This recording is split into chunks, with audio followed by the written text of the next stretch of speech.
당신이 내 딸 신랑 될 사람이라고? 여보, 당신이 여기 왜? 가장 축복받아야 할 상견례장이 단 1초 만에 얼어붙었습니다. 문을 열고 들어온 예비 사위가 저를 보자마자 마치 귀신이라도 본 듯 사색이 되어버렸기 때문이죠. 곧이어 그가 내뱉은 믿을 수 없는 한마디에 자리에 있던 모두가 경악하고 말았습니다. 처음 보는 예비 장모님 앞에서 벌벌 떠는 남자와 그를 죽일 듯이 노려보는 여자, 도대체 이 두 사람은 과거에 어떤 지독한 악연으로 얽혀 있던 걸까요? 안녕하세요. 오늘도 사연 읽는 마을 채널과 함께 해주셔서 감사해요. 이야기 시작 전 구독, 좋아요 부탁드리고 어디서 듣고 계신지 댓글 남겨주시면 그곳으로 행복과 건강이 깃들길 기도할게요. 그럼 오늘 사연 시작할게요. 새벽 5시 한평반 고시원방. 낡은 휴대폰 알람이 요란하게 울렸습니다. 저는 좁은 침대에서 몸을 일으켰어요. 한평반 남짓한 고시원방. 침대와 작은 책상, 좁은 창문이 전부인 공간이었지요. 벽지는 곳곳이 벗겨져 있었고 천장에는 습기로 인한 얼룩이 져 있었습니다. 창밖은 아직 어두웠어요. 저는 작은 세면대에서 찬물로 얼굴을 씻었습니다. 거울에 비친 제 얼굴. 45세가 맞나 싶을 정도로 지쳐 보였어요. 한때는 이렇지 않았는데 벽에 걸린 낡은 옷을 꺼내 입었습니다. 국밥집 주방에서 일하다 보니 옷은 늘 국밥 냄새가 배어 있었지요. 작은 가방에 수건과 물통을 넣고 방문을 조용히 열었어요. 복도에는 형광등이 깜빡거리고 있었습니다. 다른 방에서는 누군가의 코 고는 소리가 들렸지요. 이곳에 사는 사람들은 모두 저처럼 하루하루 버티며 사는 사람들이었습니다. 저는 계단을 조용히 내려가며 한숨을 쉬었어요. 오늘도 또 하루를 버텨야지. 3년째 이런 생활이었습니다. 아침 6시부터 오후 3시까지 국밥집에서 설거지를 하고 일당 5만 원을 받았지요. 그 돈으로 고시원 방세 40만 원을 내고 남은 돈으로 근근히 먹고 살았어요. 오늘도 어김없이 국밥집을 향해 걸어갔습니다. 새벽 거리는 쌀쌀하고 적막했어요. 제 인생이 늘 이랬던 건 아니에요. 20년 전만 해도 저는 희망이 있었습니다. 결혼 첫 해 설날이었어요. 저는 새벽부터 일어나 차례상을 준비했습니다. 25살 고아원에서 자란 제게 결혼은 새로운 가족을 얻는 일이었지요. 이제 나도 가족이 생기는 거야. 진짜 가족이. 그런 설렘으로 가득했어요. 하지만 현실은 달랐습니다. 시어머니는 제 옆에 서서 한마디씩 지적하셨지요. 고아 출신이라 그런지 손놀림이 서툴러. 이것도 제대로 못하면 어쩌려고. 네, 어머님. 죄송합니다. 저는 고개를 숙이고 대답했어요. 남편 박준혁 씨는 거실에서 TV를 보며 웃고 있었습니다. 제가 아무리 힘들어도 남편은 한 번도 저를 감싸주지 않았어요. 오히려 이렇게 말했지요. 여보, 어머니 말씀 잘 들어. 우리 어머니가 당신한테 잘해주시잖아. 잘해준다고요? 저는 매일 아침 5시에 일어나 시부모님 아침상을 차리고 집안 청소를 했습니다. 남편 회사 와이셔츠는 손빨래로 빨았고 시어머니 친구들이 오시는 날이면 밤새 음식을 준비했어요. 민지야, 이거 다시 해. 간이 안 맞잖아. 민지야, 화장실 청소 제대로 안 했네? 다시 해. 민지야, 빨래 개는 것도 모르니? 이것 봐, 구김이 다 갔잖아. 하루 종일 민지야, 민지야 소리를 들으며 집안일을 했습니다. 하지만 정작 명절이나 집안 행사 때는 고아 출신 주제에 감히 어른들 앞에 나서려고 해? 이렇게 구박을 받았지요. 그렇게 20년을 살았습니다. 20년. 제 인생에서 가장 젊고 아름다웠어야 할 그 시간을 저는 시댁 식모로 살았어요. 그런데 3년 전 여름 모든 게 무너졌어요. 시어머니가 저를 안방으로 부르셨습니다. 그날 시어머니의 표정은 평소와 달랐지요. 차갑고 날카로웠어요. 민지야, 앉아봐. 저는 조심스럽게 방바닥에 앉았습니다. 시어머니는 서류 몇 장을 제 앞에 던지셨어요. 이게 뭐예요? 제가 물었습니다. 이혼 동의서야. 도장 찍어. 시어머니의 목소리는 단호했어요. 어머님. 갑자기 이게 무슨. 갑자기 너 같은 여자가 우리 집에 20년이나 있었던 게 이상한 거지. 시어머니는 팔짱을 끼고 저를 내려다봤습니다. 고아 출신 주제에 우리 아들한테 시집와서 자식 하나 못 낳고 너 때문에 우리 집안대가 끊기는 거야. 어머님, 아이는 제가 원해서 안 가진 게 아니잖아요. 저는 눈물을 참으며 말했어요. 병원에서는 남편 쪽에 문제가 있을 수도 있다고 했습니다. 하지만 시어머니는 절대 그 말을 믿지 않으셨지요. 닥쳐. 우리 아들이 멀쩡한데 내가 문제지. 시어머니가 소리쳤습니다. 바로 그때 남편이 방문을 열고 들어왔어요. 준혁아. 제가 떨리는 목소리로 남편을 불렀습니다. 남편은 제 눈을 똑바로 보지 못했어요. 미안해, 민지야. 우리 이혼하자. 왜 갑자기? 아이가 없잖아. 20년이나 살았는데 아이가 없어. 남편의 말은 차가웠습니다. 병원에서는 당신 쪽에도 문제가 있을 수 있다고. 그만해. 시어머니가 소리쳤어요. 우리 아들이 문제라고? 감히 내가? 저는 그 자리에서 무너져 내렸어요. 20년을 함께 산 사람이 이렇게 차갑게 저를 내칠 줄은 몰랐습니다. 이혼 가정은 악몽이었어요. 제가 일방적으로 성관계를 거부하고 성적으로도 장애가 있다며 허위 사실과 조작된 진단서까지 첨부했어요.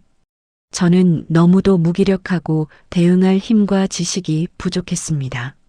심지어 시어머니와 남편은 제가 정신적으로도 불안정하다며 주변에 거짓말까지 퍼뜨렸고 결국 저는 위자료 한 푼 받지 못하고 쫓겨났습니다. 20년 동안 모은 돈도 결혼 반지도 옷까지도 모두 시댁에 두고 나왔어요. 손에 든 건 낡은 가방 하나뿐이었지요. 갈 곳이 없었습니다. 고아원 친구들은 이미 다들 뿔뿔이 흩어졌고 연락이 닿는 사람도 없었어요. 저는 부동산에 가서 가장 싼 방을 구했습니다. 한 평 반짜리 고시원인데 보증금 없이 월세 40만 원이에요. 부동산 아저씨가 말했습니다. 그걸로 할게요. 그게 제가 구할 수 있는 유일한 공간이었어요. 방을 처음 봤을 때 너무 좁았습니다. 침대 하나, 작은 책상 하나가 전부였어요. 하지만 선택의 여지가 없었습니다. 그곳에서 한 달을 보냈어요. 어느 날 동네 국밥집 유리창에 붙은 구인 광고를 봤습니다. 설거지 아르바이트 구함. 일당 5만 원. 저는 주저없이 그 가게 문을 열고 들어갔어요. 저 설거지 자리 있나요? 주인 아주머니는 저를 위아래로 훑어보셨습니다. 나이가 좀 있으신데. 힘들어요, 설거지가. 괜찮아요. 할 수 있어요. 하루 5만 원인데 주말도 나와야 해요. 네, 괜찮습니다. 그렇게 저는 국밥집 설거지 아줌마가 됐습니다. 장면 1-5 국밥집 주방, 설거지하는 장면 그렇게 3년이 흘렀어요. 저는 여전히 그 국밥집에서 설거지를 하고 있었습니다. 쉬는 날도 없이 매일 6시에 출근해서 3시에 퇴근했지요. 손은 거칠어졌고 허리는 굽었어요. 하지만 먹고 살려면 어쩔 수 없었습니다. 설거지를 하다 보면 가끔 과거가 떠올랐어요. 25살 하얀 웨딩드레스를 입었던 그날.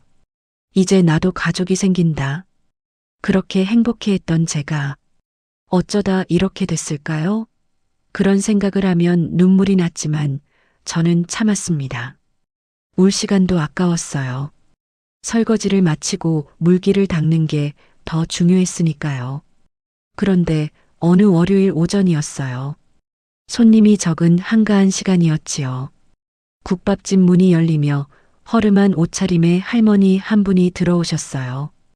회색빛 낡은 점퍼에 구부정한 어깨. 할머니는 구석자리에 조용히 앉으셨습니다. 그리고 작은 주머니에서 동전과 지폐를 조심스럽게 꺼내기 시작하셨어요. 100원짜리 동전 몇 개와 꼬깃꼬깃한 1000원짜리 지폐들이었습니다. 저기, 국밥 반 그릇만 주시오. 할머니의 목소리는 떨렸어요. 주인 아주머니가 의아한 표정으로 물었습니다. 반 그릇이요? 한 그릇 드세요. 아니야. 반 그릇이면 돼. 많이 못 먹어서. 할머니는 작게 웃으며 손을 저으셨지요. 주방에서 지켜보던 저는 가슴이 아팠습니다. 저 어르신도 먹고 살기 힘드신가 보다. 저와 같은 처지인 것 같았어요. 주인 아주머니가 국밥 반 그릇을 담아내 오셨어요. 저는 주방에서 그 그릇을 받아들고 살짝 망설였습니다. 그리고 몰래 고기를 2점 더 얹어드렸어요. 작은 일이었지만 제가 할 수 있는 전부였습니다. 할머니는 국밥을 드시며 고개를 들어 저를 보셨어요.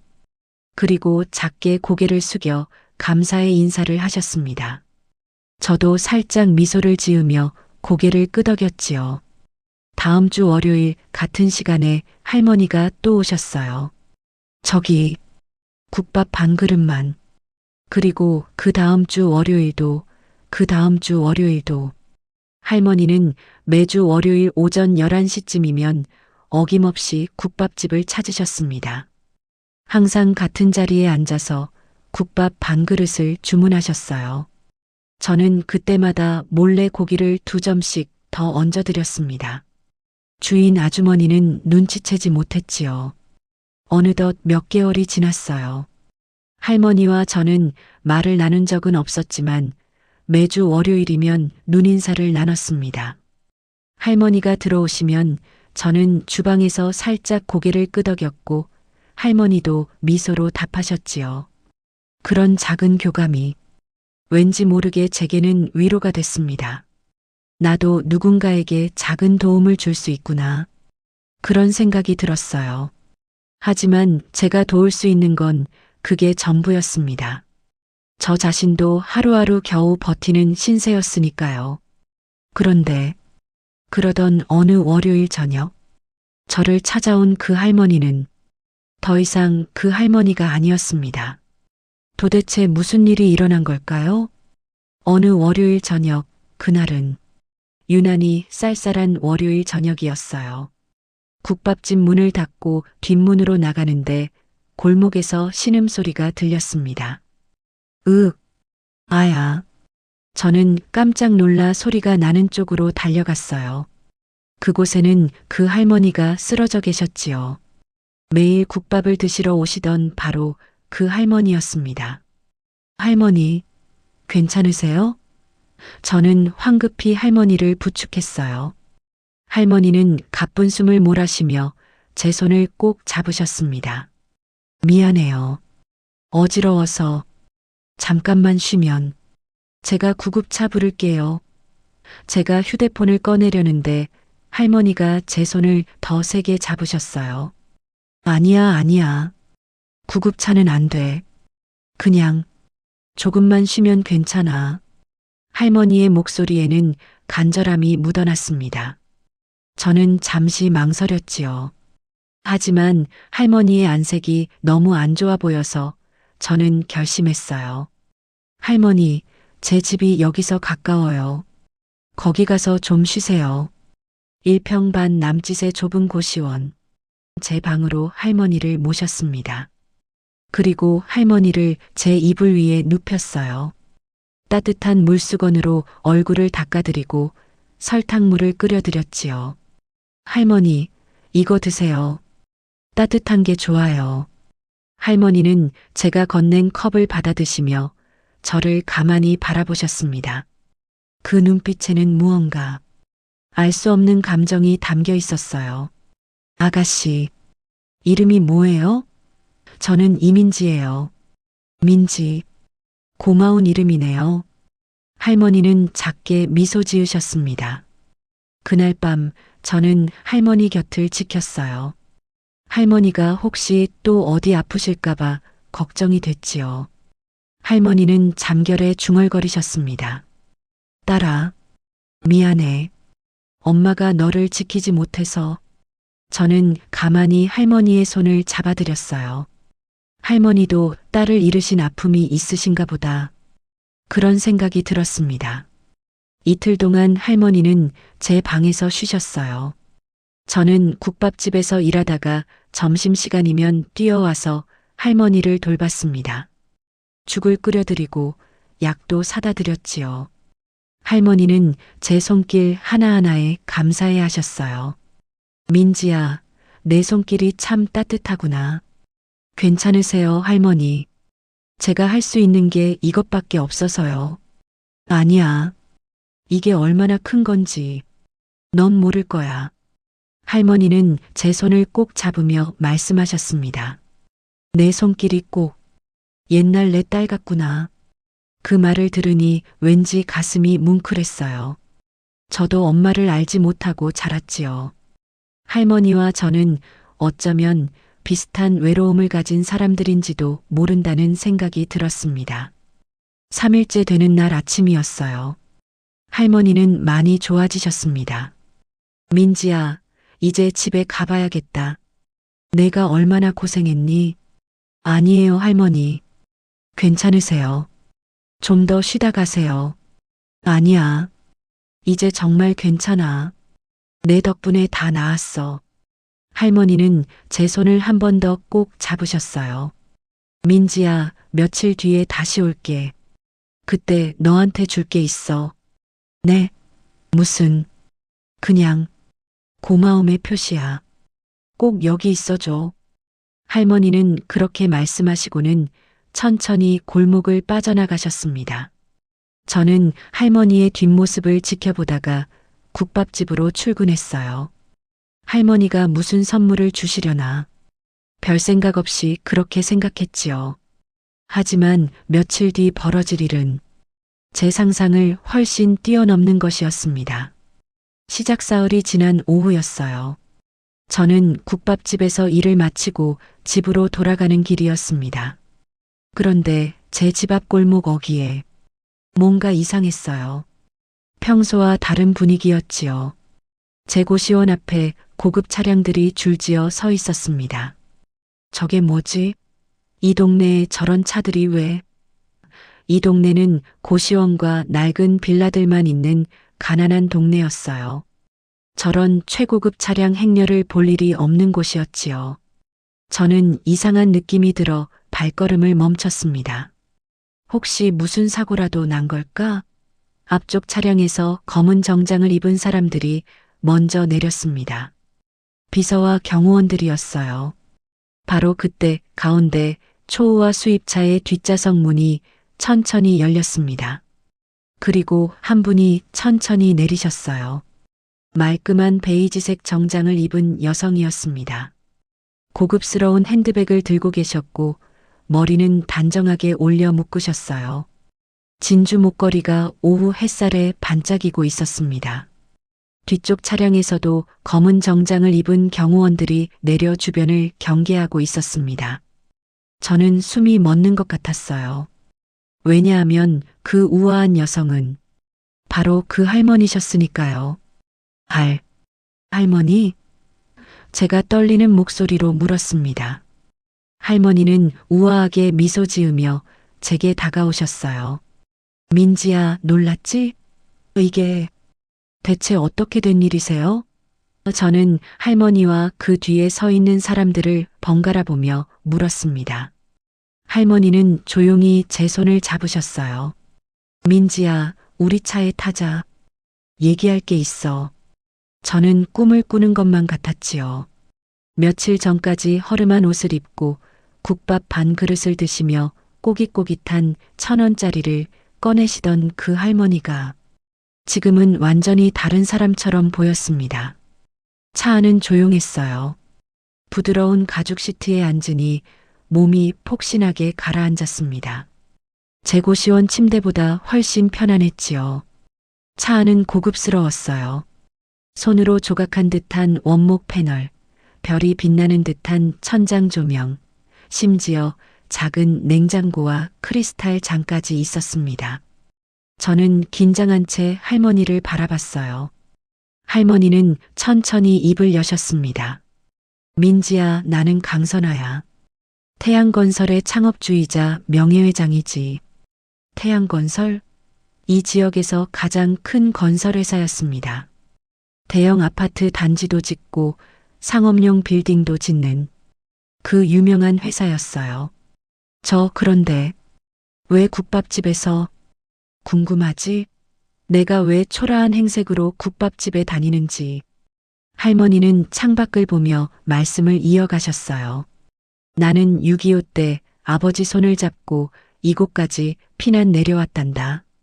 겨우 10살이었지. 아버지와 단둘이 피난길에 올랐어. 어머니와 오빠들은 북쪽에 두고 왔지. 저는 숨을 죽이고 들었습니다. 여기 내려와서 밑바닥부터 안 해본 일이 없어. 구두 닦기, 신문 배달, 막노동. 전후 복구 건설 공사가 한창일 때는 건설 현장 청소부로 일했단다. 하루 종일 흙먼지 속에서 빗자루질하고 쓰레기 치우고. 할머니의 목소리가 잠시 멈췄어요. 그때 매일 먹던 게 뭔지 아니? 국밥이었어. 현장 근처 국밥집에서 파는 싸구려 국밥. 그게 내 하루 한 끼였지. 한 그릇에 300원 하던 국밥. 돈이 모자라면 반 그릇만 달라고 했어. 주인 아줌마가 가끔 고기를 하나 더 얹어주곤 했지. 저는 가슴이 뭉클했어요.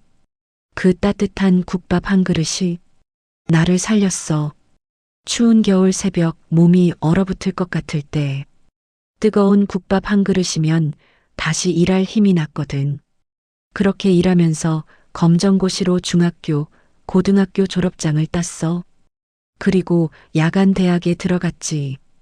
건축가였어. 낮에는 청소하고 밤에는 공부했어. 졸업하고 나서는 어릴 적부터 모은 돈으로 아주 작은 하청업체를 시작했지. 처음에는 정말 작았어. 나 혼자 트럭 몰고 다니면서 자재 나르고 인부들 밥 해주고. 40년이 걸렸지만 지금의 태양건설을 만들었어. 하지만 난 단 한 번도 그 시절을 잊은 적이 없단다. 하루 한 끼 국밥으로 버티던 그때, 청소부로 일하던 그때, 아무도 날 거들떠보지 않던 그때. 그래서 가끔 그 시절을 생각하며 조용히 수수한 모습으로 국밥집을 찾곤 하지. 지금은 위암 수술을 한 뒤라서 반 그릇밖에는 못 먹지만. 허허. 할머니는 마치 소녀처럼 웃으셨지요. 할머니는 제 손을 잡으셨어요. 민지야, 너는 내가 수수한 행색의 위기의 순간까지 진심으로 대해줬어. 국밥에 고기를 더 얹어주고 내가 쓰러졌을 때 내 집으로 데려가서 돌봐줬지. 내 생활비로 약을 사주고 점심시간마다 뛰어와서 죽을 끓여줬어. 할머니의 눈가가 촉촉해지셨습니다. 지난 몇 년 동안 수많은 사람들을 만났지만 내가 제일 진심이더라. 민지야, 내가 너한테 부탁이 하나 있어. 부탁이요? 저는 눈물을 닦으며 할머니를 바라봤습니다. 나한테 손녀가 하나 있는데 그 아이 이름은 지은이야. 올해 25살이지. 손녀분이요. 응. 지은이는 내 딸이 낳은 아이야. 할머니의 목소리가 잠시 떨렸어요. 내 딸은 35년 전에 결혼했어. 사위도 좋은 사람이었고 지은이가 태어났을 때는 정말 행복했지. 하지만 20년 전, 그러니까 지은이가 5살 때 할머니는 눈을 감으셨습니다. 내 딸과 사위가 교통사고로 세상을 떠났어. 아, 저는 가슴이 아팠어요. 갑자기였어. 너무 갑자기. 아침에 멀쩡하게 나갔던 사람들이 저녁에는 영정사진이 되어 돌아왔지. 그 후로 내가 지은이를 키웠어. 5살 어린아이를. 내가 엄마가 되어서 키웠단다. 지은이는 착한 아이야. 엄마 아빠 없이도 잘 자라줬어. 이제는 어엿한 어른이 됐지. 그런데 그 아이가 이번에 결혼을 하려고 해. 결혼을요? 응. 다음 주에 상견례가 있어. 양가 부모들이 만나는 자리지. 할머니는 저를 똑바로 바라보셨습니다. 민지야, 내가 그 자리에 지은이 엄마로 나가줄 수 있겠니? 네. 엄마로요? 저는 깜짝 놀랐어요. 지은이 친엄마는 20년 전에 세상을 떠났잖아. 하지만 상견례에는 양가 부모가 다 나가야 해. 민지야, 난 내가 보여준 진심을 믿어. 내가 나를 어떻게 대했는지. 그게 중요한 거야. 그리고 말이야. 내가 그 자리에 가면 특별한 일이 생길 거야. 특별한 일이요? 응. 아마 넌 깜짝 놀랄 거야. 할머니의 눈빛에 무언가 의미심장한 빛이 스쳤어요. 예비 신랑. 그 사람 이름이 박준혁이라고 해. 38살이고 그 순간 제 심장이 멎는 것 같았습니다. 박준혁? 그건 제 전 남편 이름이었어요. 할머니, 그분 이름이 박준혁이라고요? 응, 왜? 아는 이름이야? 저는 입술을 깨물었습니다. 설마 그 사람일까? 박준혁이라는 이름은 흔한 이름이었어요.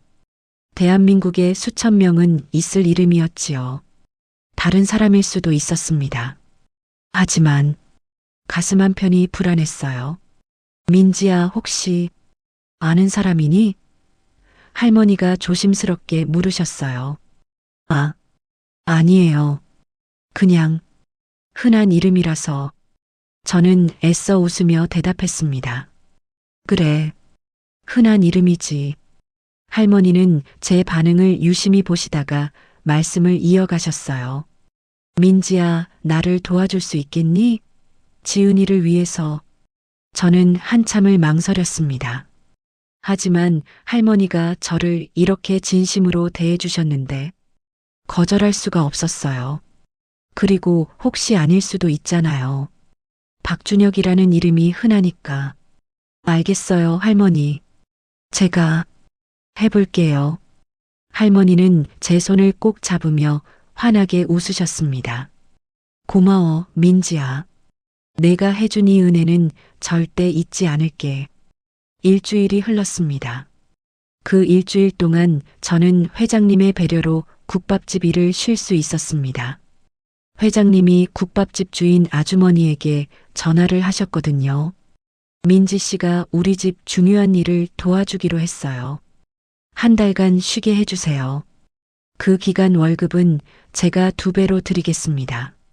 주인 아주머니는 깜짝 놀라셨지만 회장님의 말씀에 흔쾌히 허락하셨지요. 그리고 토요일 아침이 왔습니다. 상견례 날이었어요. 회장님이 보내신 차가 제 고시원 앞에 도착했습니다. 민지 씨, 회장님께서 기다리고 계십니다. 검은 정장을 입은 비서님이 공손하게 말씀하셨어요. 저는 차를 타고 강남으로 향했습니다. 고급 미용실이었어요.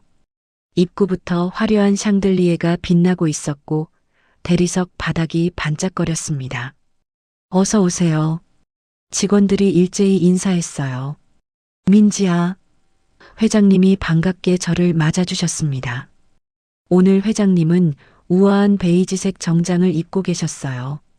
할머니. 아니, 회장님. 민지야, 여기서는 그냥 편하게 할머니라고 불러. 우리 둘이 있을 때는 말이야. 네, 할머니. 자, 이분들이 오늘 너를 예쁘게 만들어 주실 거야. 헤어 디자이너와 메이크업 아티스트가 다가왔습니다. 민지 고객님, 이쪽으로 앉으세요. 저는 미용 의자에 앉았어요. 거울을 보니 제 얼굴이 보였습니다. 지친 45세 여자의 얼굴, 거칠어진 피부, 푸석한 머리카락, 생기 없는 눈빛. 내가 정말 이렇게 변했구나. 헤어 디자이너가 제 머리를 만지며 말했어요. 머리카락이 많이 상했네요. 트리트먼트를 충분히 해드릴게요. 네. 다음 몇 시간 동안 저는 그들의 손길에 맡겼습니다. 머리를 감고 트리트먼트를 하고 드라이를 했어요. 그리고 우아한 웨이브를 만들어 주셨지요. 메이크업 아티스트는 정성스럽게 제 얼굴에 화장을 해주셨습니다. 피부톤을 밝게 하고 눈매를 살려드릴게요. 고맙습니다. 한참이 지났을까요? 다 됐어요.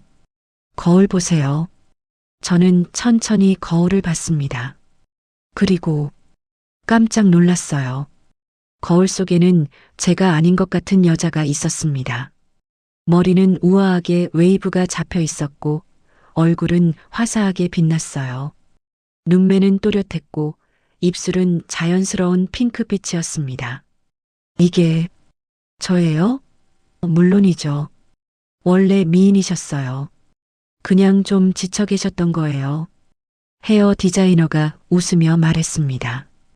회장님이 제 뒤에 서서 거울을 통해 저를 바라보셨어요. 민지야, 예쁘다. 진짜 우리 딸 같구나. 할머니. 자, 이제 옷 입으러 가자. 다음으로 향한 곳은 청담동 부티크였어요. 입구에는 명품 브랜드 로고가 크게 걸려 있었습니다. 어서 오세요, 회장님. 직원들이 줄지어 인사했어요. 이분이 오늘 제 딸 역할을 해주실 분이에요. 최고로 어울리는 드레스를 골라주세요. 네, 회장님. 준비해 두었습니다. 직원이 저를 탈의실로 안내했어요. 그곳에는 여러 벌의 드레스가 걸려 있었습니다. 이 중에서 마음에 드시는 걸 입어보세요. 저는 하나씩 입어봤어요. 세 번째로 입은 것은 네이비색 실크 드레스였습니다. 품이 있으면서도 우아했어요. 저는 탈의실 밖으로 나왔습니다. 회장님이 저를 보시더니 눈이 휘둥그레지셨어요. 민지야, 완벽해. 정말요? 그래. 딱 너한테 어울려. 직원이 진주 목걸이를 가져왔습니다. 이것도 한번 해보세요. 목에 진주 목걸이를 걸었어요. 그리고 전신 거울 앞에 섰습니다. 거울 속에 저는 정말 딴 사람 같았어요. 우아한 드레스, 진주 목걸이, 단정한 헤어. 민지야. 회장님이 제 어깨에 손을 얹으셨어요. 넌 원래 이렇게 아름다운 사람이야. 그걸 잊지 마. 할머니. 감사해요.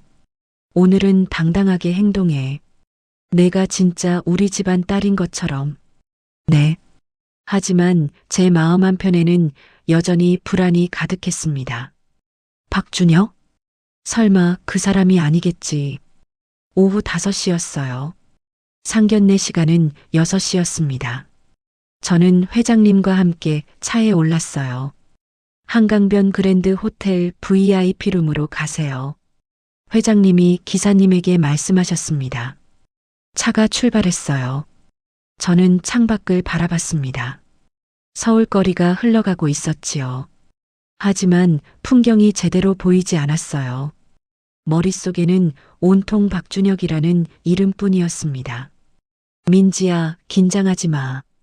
회장님이 제 손을 잡아주셨어요. 네. 근데 할머니.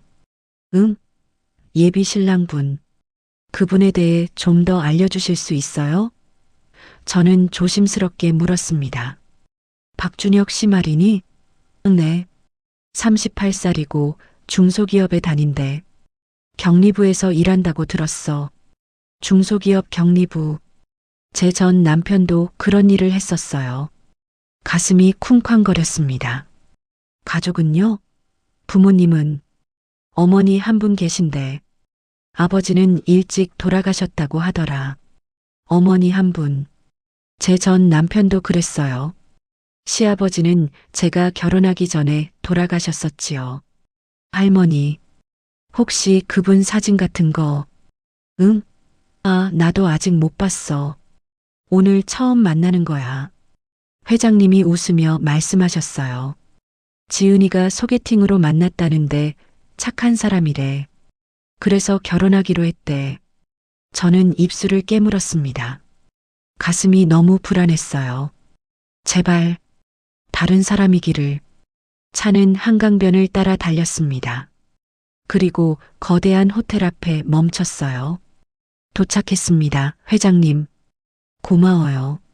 민지야, 내리자. 저는 떨리는 다리로 차에서 내렸습니다. 엘리베이터가 올라가는 동안 제 심장은 미친 듯이 뛰었어요. 괜찮아. 설마 그 사람일까? 이름만 같은 다른 사람일 거야. 하지만 불안은 점점 커져만 갔습니다. 땡마이너스 20층에 도착했어요. 엘리베이터 문이 열렸습니다. 복도 끝에 VIP 루비룸이라는 표지가 보였어요. 저기야. 가자, 민지야. 회장님이 제 손을 잡아주셨습니다. 저는 회장님과 함께 천천히 걸어갔어요. 문 앞에 도착했습니다. 회장님이 문을 노크하셨어요. 들어오세요. 안에서 밝은 목소리가 들렸습니다. 회장님이 문을 여셨어요. 룸 안은 넓고 화려했습니다. 창밖으로는 한강의 야경이 펼쳐져 있었고 크리스탈 샹들리에가 은은한 빛을 내고 있었어요. 대형 원목 테이블이 놓여 있었고 테이블 위에는 고급스러운 꽃장식이 있었습니다. 그리고 테이블 옆에 한 젊은 여성이 서 있었어요. 25살 정도로 보이는 그녀는 연한 핑크색 드레스를 입고 있었습니다. 긴 생머리에 큰 눈, 밝은 미소. 할머니. 그 여성이 회장님을 보자 환하게 웃으며 달려왔습니다. 지은아. 회장님이 그녀를 안아주셨어요. 할머니, 오늘 정말 예쁘세요. 너도 예쁘구나, 우리 지은이. 지은이라는 그 여성은 저를 바라봤습니다. 그리고 잠시 멈칫하더니 천천히 다가왔어요. 어머니. 저는 깜짝 놀랐습니다. 어머니, 처음 뵙겠습니다. 지은이가 저를 안았어요. 그 순간 저는 가슴이 찡했습니다. 이 아이는 5살에 엄마를 잃었다고 했지요. 20년 동안 엄마 없이 자랐을 거예요. 저처럼. 지은아, 반가워. 저도 그녀를 안아주었습니다. 어머니, 오늘 너무 예쁘세요. 할머니가 말씀 많이 하셨어요. 그래, 네. 할머니가 정말 좋은 분을 모셔왔다고 하셨어요. 지은이는 환하게 웃었습니다. 자, 앉자. 예비 신랑 측이 곧 도착할 거야. 회장님이 말씀하셨어요. 저는 테이블에 앉았습니다. 회장님은 제 옆에, 지은이는 맞은편에 앉았어요. 재회 지은아, 긴장되니? 회장님이 물으셨어요. 네, 할머니. 떨려요. 지은이는 수줍게 웃었습니다. 준혁 오빠가 어머니를 뵙는 건 오늘이 처음이에요. 준혁 오빠라고 했니? 네, 박준혁 오빠예요.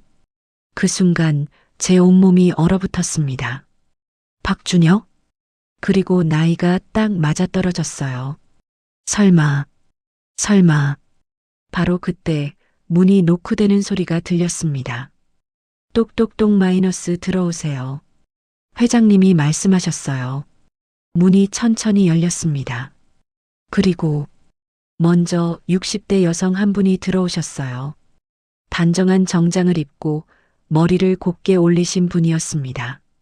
제가 그분의 얼굴을 보는 순간 심장이 멎는 것 같았습니다.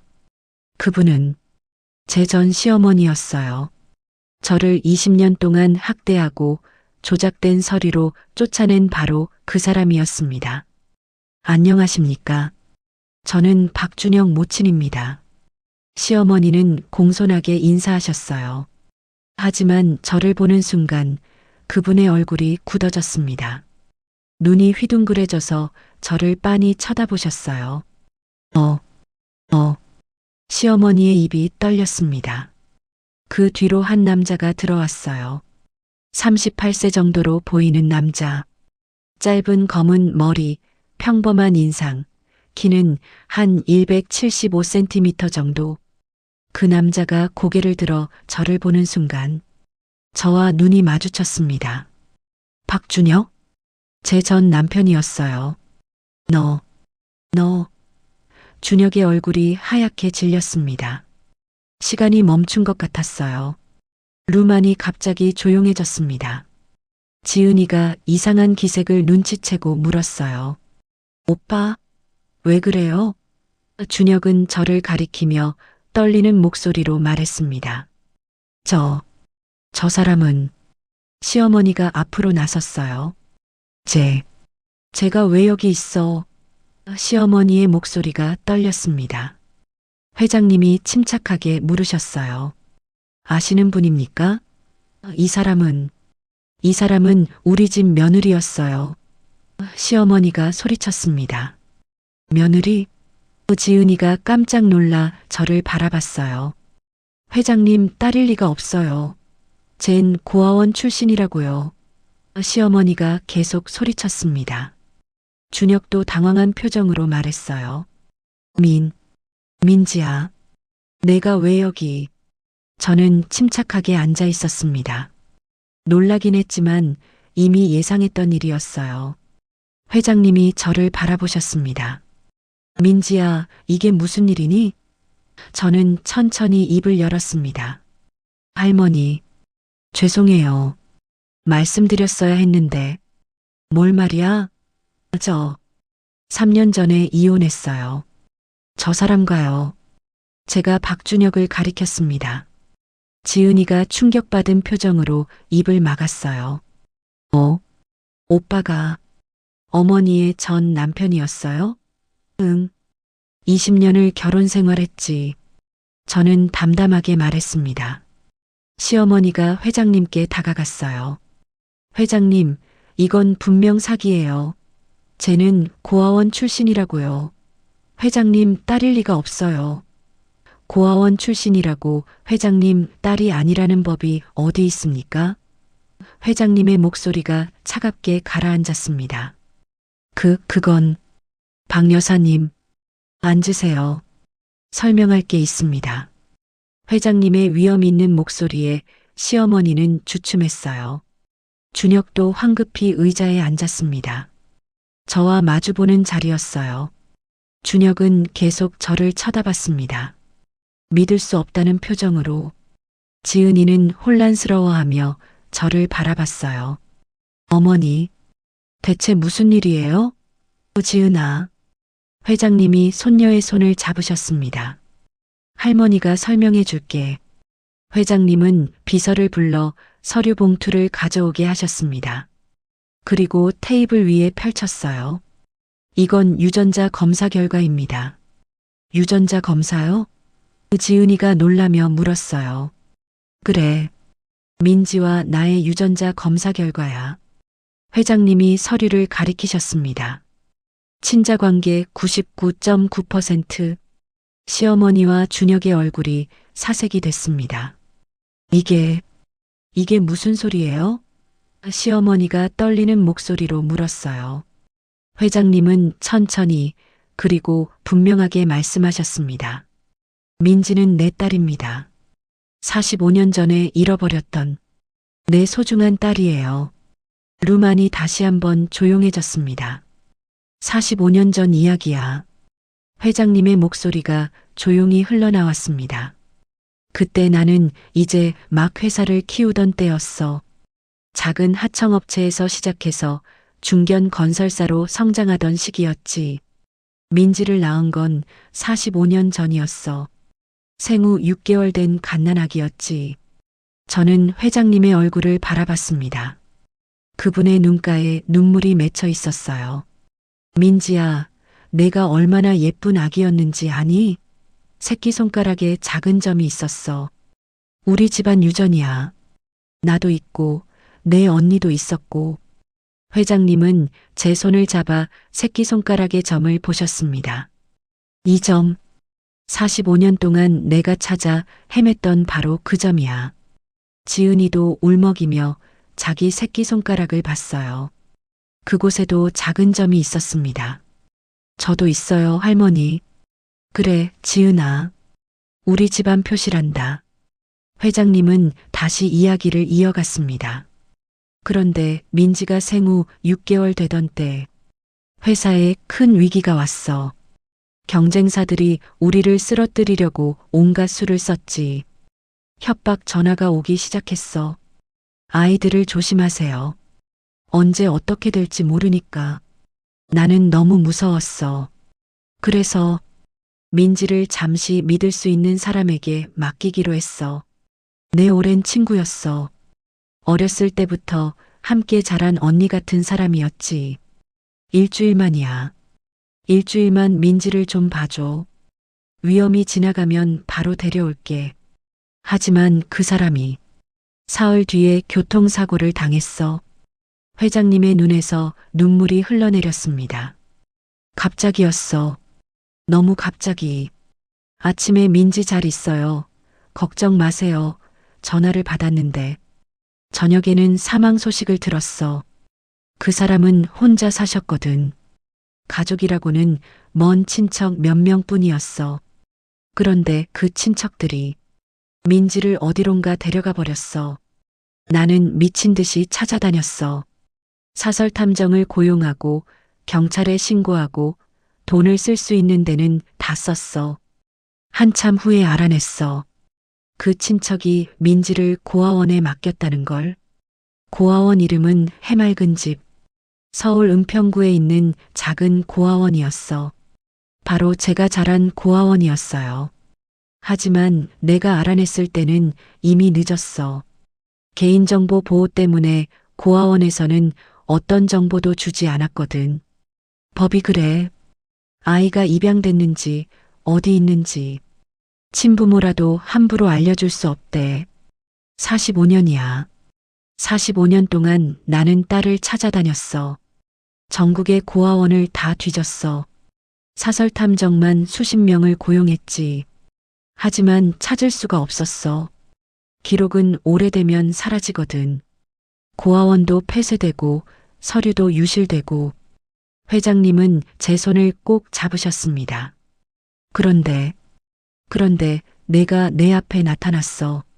국밥집에서 내가 나한테 고기를 더 얹어줬을 때부터 뭔가 느낌이 왔어.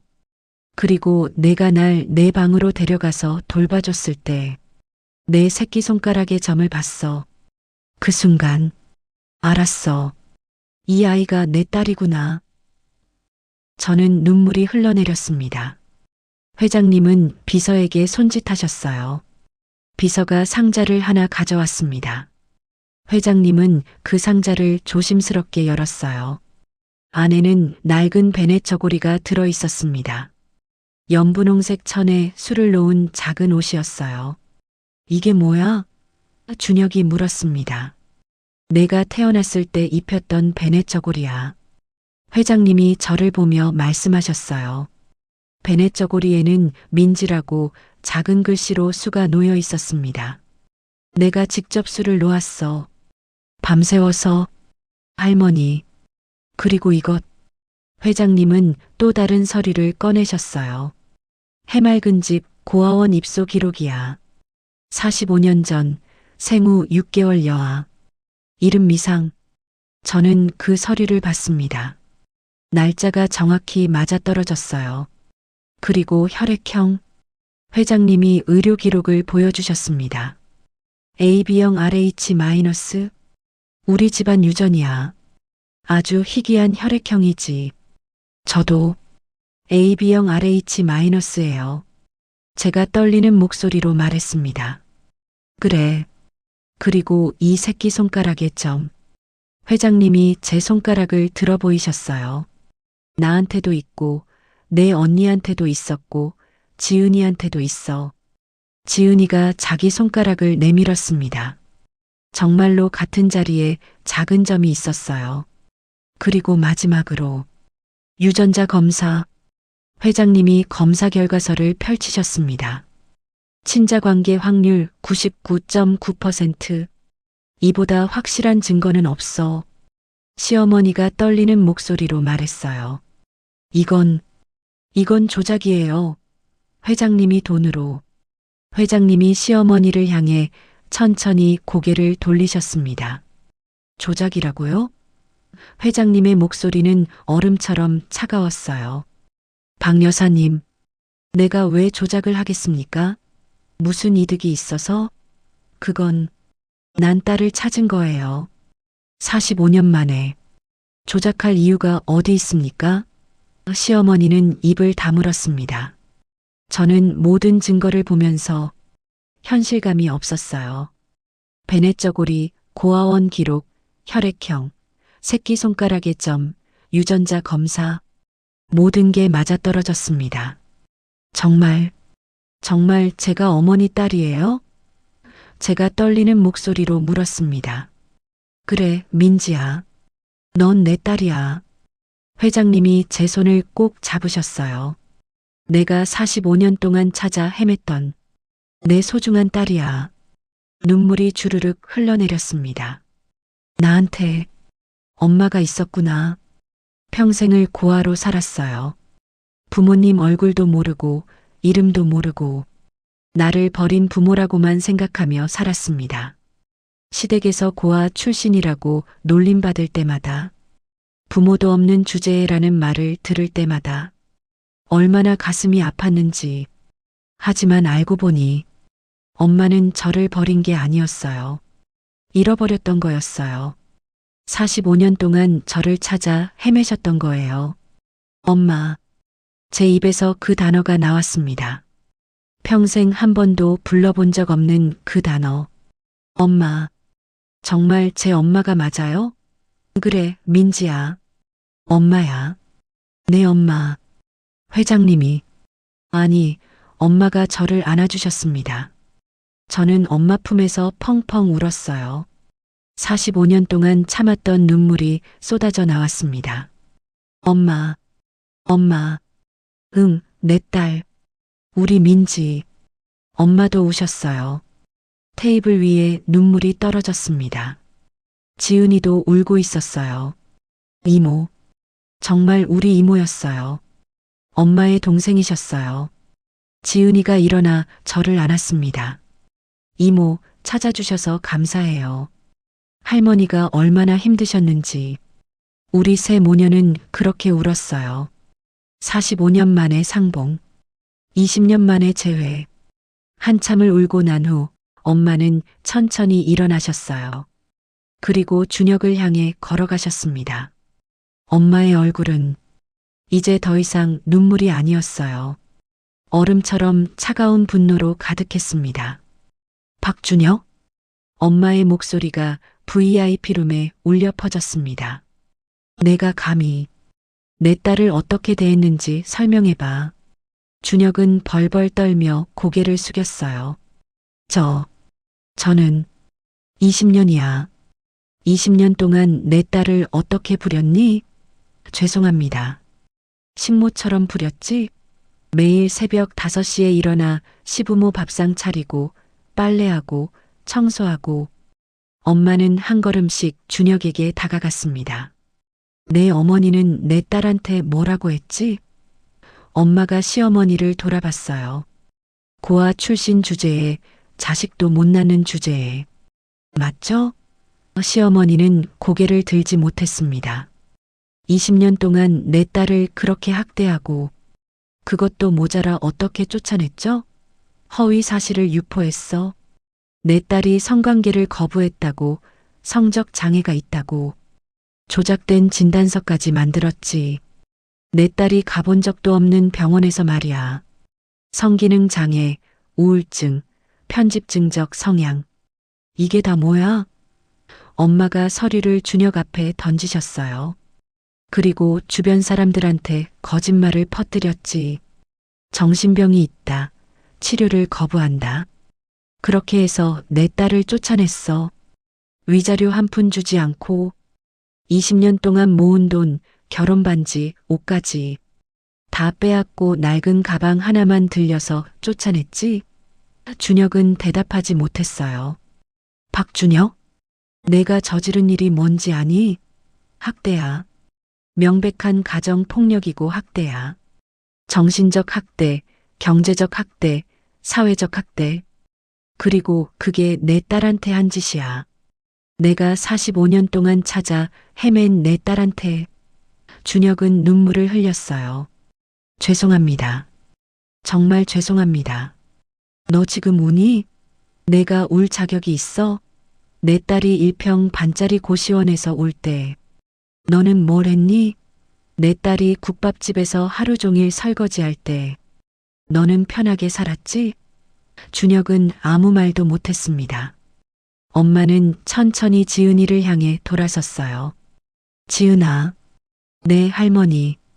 지은이는 눈물 범벅이 된 얼굴로 대답했습니다. 할머니는 이 결혼을 반대한다. 할머니, 내 딸의 전 남편을 내 손녀와 결혼시킬 수는 없어. 민지가 얼마나 고생했는지, 이 사람들이 민지를 어떻게 대했는지 알면서도 결혼을 허락할 수는 없단다. 지은이는 고개를 끄덕였어요. 할머니, 저도 이제 알았어요. 지은이가 준혁을 바라봤습니다. 오빠, 아니, 박준혁 씨. 저는 이모를 그렇게 대한 사람과는 결혼할 수 없어요. 지은아, 나는 정말 몰랐어. 몰랐다고요? 20년을 같이 살면서 어떻게 몰라요? 부인을 식모처럼 부리면서 저는 실망했어요. 이모가 얼마나 힘들었을지 생각만 해도 가슴이 아파요. 지은이가 눈물을 닦았습니다. 저는 이 결혼 못하겠어요. 준혁은 무너져 내렸습니다. 지은아, 제발 그만하세요. 지은이가 고개를 돌렸어요. 엄마는 비서를 불러 지시하셨습니다. 오비서, 네 회장님. 박준혁 씨가 다니는 회사 이사회에 연락해. 우리 회사와 관련된 모든 계약 전부 취소해. 네. 준혁이 벌떡 일어났습니다. 그럼 회사가 망해요. 망하든 말든 그게 내가 알 바야? 내 딸을 그렇게 대한 대가야. 회장님, 제발. 시어머니가 엄마 앞에 무릎 꿇으려 했습니다. 회장님, 한 번만 용서해 주세요. 용서? 내 딸이 너희한테 얼마나 많은 걸 봐줬는데 20년 동안 식모처럼 부려먹고 위자료 한 푼 안 주고 쫓아내고 그런 너희가 감히 내 앞에서 용서를 구해? 나가세요. 다시는 내 앞에, 내 딸 앞에 나타나지 마세요. 회장님, 나가. 엄마의 목소리가 VIP룸에 울려 퍼졌습니다. 준혁과 시어머니는 비틀거리며 일어났어요. 그리고 VIP룸 문을 열고 나갔습니다. 문이 닫히는 순간 저는 비로소 숨을 쉴 수 있었어요. 그날 밤 엄마는 저를 자택으로 데려가셨어요. 한강뷰 펜트하우스였습니다. 민지야, 이제 집으로 가자. 우리 집으로. 킹사이즈 침대, 넓은 드레스룸, 화장대, 그리고 통유리 창으로 한강이 보였습니다. 너무 넓어요, 엄마. 내가 마땅히 누려야 할 공간이야. 저는 부드러운 침대에 누웠어요. 마치 구름 위에 누운 것 같았습니다. 일주일 전 고시원 딱딱한 침대와는 비교할 수 없었지요. 눈물이 또 흘러내렸어요. 하지만 이번에는 슬픈 눈물이 아니었습니다. 감사의 눈물이었어요. 엄마가 생겼어. 나한테 진짜 엄마가. 일주일이 지났습니다. 태양건설 본사 20층 이사회 회의실이었어요. 제 딸을 소개합니다. 강민지예요. 45년 전에 잃어버렸던 딸을 찾았습니다. 앞으로 민지는 우리 회사의 이사로 일하게 될 겁니다. 박수가 쏟아졌습니다. 환영합니다, 강 이사님. 책상 위에는 강민지 이사라고 적힌 명패가 놓여 있었어요. 저는 그 명패를 만져봤습니다. 강민지 이사. 눈물이 핑 돌았어요. 일주일 후 준혁이 회장실에 왔습니다. 수염은 제대로 깎지 않았고 눈 밑에는 다크서클, 초췌한 모습이었어요. 무릎 꿇고 애원했습니다. 회장님, 한 번만 기회를. 내가 내 딸한테 기회를 준 적 있나? 준혁이 저를 향했습니다. 민지야, 20년을 같이 산 사이잖아. 20년 동안 저는 당신 집에서 식모였어요. 미안하다는 말로 다 되는 거였으면 제가 흘린 눈물도 받은 상처도 다 돌려받을 수 있겠지요. 하지만 그럴 수 없잖아요. 저는 이제 강민지예요. 당신과는 아무 관계도 없어요. 돌아가세요. 이틀 후 저는 지은이와 한강변 레스토랑에서 만났습니다. 이모, 저 준혁 오빠와 결혼 안 하기로 했어요. 이모를 그렇게 대한 사람, 저는 몰랐어요. 사실은 확신이 없었어요. 그런데 이번 일로 확실히 알게 됐어요. 이 사람은 아니구나 하고요. 그리고 이모가 우리 가족이라는 게 더 기뻐요. 우리는 서로를 안았습니다. 고마워, 지은아. 한 달 후 저는 옛 동네를 지나다 전 시어머니를 만났습니다. 훨씬 늙어 보이셨어요. 반백의 머리, 구분 등. 민지야, 제발 우리 준혁이 좀. 무릎 꿇으려 하셨습니다. 저는 한 발 물러섰어요. 어머님, 아니, 이제 어머님 아니지요. 박 여사님, 20년 동안 저는 얼마나 애원했는지 아세요? 제발 저를 며느리로 인정해달라고, 제발 좀 따뜻하게 대해달라고. 하지만 한 번도, 단 한 번도 제 말을 들어주신 적 없잖아요. 이제 와서 빌어봤자 소용없어요. 지나간 시간은 돌이킬 수 없으니까요. 저는 차에 올라 그곳을 떠났습니다. 과거가 점점 멀어졌어요. 엄마를 만나고 6개월이 흘렀습니다. 저는 매일 열심히 일했어요. 강민지 전무이사 승진을 축하합니다. 6개월 만에 이사에서 전무이사로 승진한 것이었어요. 민지야, 내가 능력으로 해낸 거야. 엄마와 저는 서로를 꼭 안았습니다. 그날 저녁 엄마에게서 전화가 왔습니다. 박준혁 씨 회사가 완전히 파산했대. 네, 엄마. 괜찮아요. 그 사람이 자초한 일이에요. 후회하지 않아? 아니요, 엄마. 저는 이미 그 사람들을 놓아줬어요. 저는 제 인생을 살 거예요. 1년이 지났습니다. 엄마의 70세 생일이었어요. 호텔 연회장에서 성대한 파티가 열렸습니다. 생일 축하합니다. 저와 지은이가 엄마에게 달려갔습니다. 우리 세 모녀는 케이크 앞에서 서로를 안았어요. 엄마 인생에서 가장 큰 선물은 너를 다시 찾은 거야. 저도요, 엄마. 2년 후 저는 엄마와 함께 그 국밥집을 찾았습니다. 여기서 우리가 처음 만났지? 네, 맞아요. 우리는 국밥을 먹으며 이야기했어요. 이 맛이 나를 살렸거든. 그리고 이 국밥집에서 너를 만났잖아. 저는 주인 아주머니께 1,000만 원 봉투를 드렸습니다. 사장님 덕분에 제가 힘든 시기를 버틸 수 있었어요. 장면 6-5 옥상, 엔딩 태양건설 옥상, 석양 무렵이었습니다. 엄마와 저는 서울 전경을 바라봤어요. 민지야, 행복하니? 네, 엄마. 정말 행복해요. 후회하지 않니? 아니요.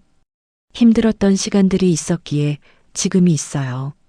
20년간 무시받았기에 이제는 다른 사람을 소중히 대할 줄 알아요.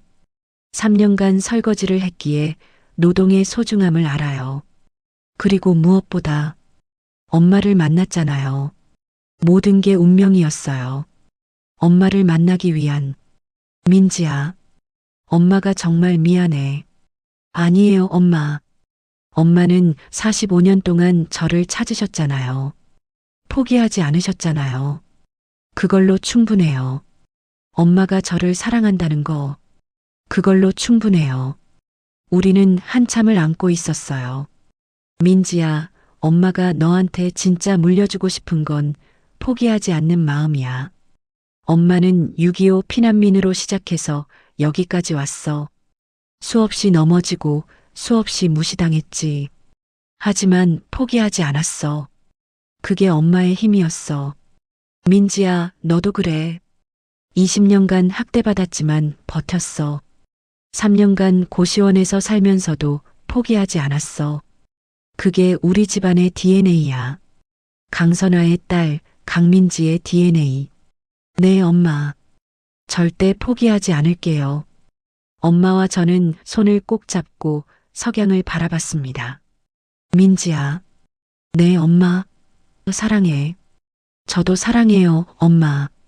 석양은 아름답게 지고 있었고 우리의 새로운 내일이 시작되고 있었습니다. 최종 엔딩 나레이션 25에 결혼해서 20년을 식모처럼 살았어요. 조작된 진단서로 쫓겨나 일평 반 고시원에서 3년을 버텼습니다. 하지만 어느 월요일 국밥 반 그릇을 드시던 한 할머니를 도와드렸고 그 할머니가 제 운명을 바꿨습니다. 알고 보니 할머니는 대기업 회장님이었고 더 놀라운 건 제가 45년 전 잃어버린 회장님의 친딸이었던 거예요. 상견례장에서 만난 예비 신랑은 저를 버린 전 남편이었지만 이제 저는 그들을 용서하지도 미워하지도 않습니다. 그저 제 길을 갈 뿐이에요. 태양건설 전무이사 강민지, 엄마 강선아 회장의 딸, 그리고 무엇보다 행복한 사람. 인생은 어디서 어떻게 바뀔지 모릅니다. 포기하지 마세요. 당신의 인생도 언젠가는 반드시 빛날 테니까요. 긴 이야기 끝까지 함께 해주셔서 감사합니다. 구독과 좋아요, 알림 설정으로 더 많은 이야기와 만나요. 여러분 모두 행복하세요.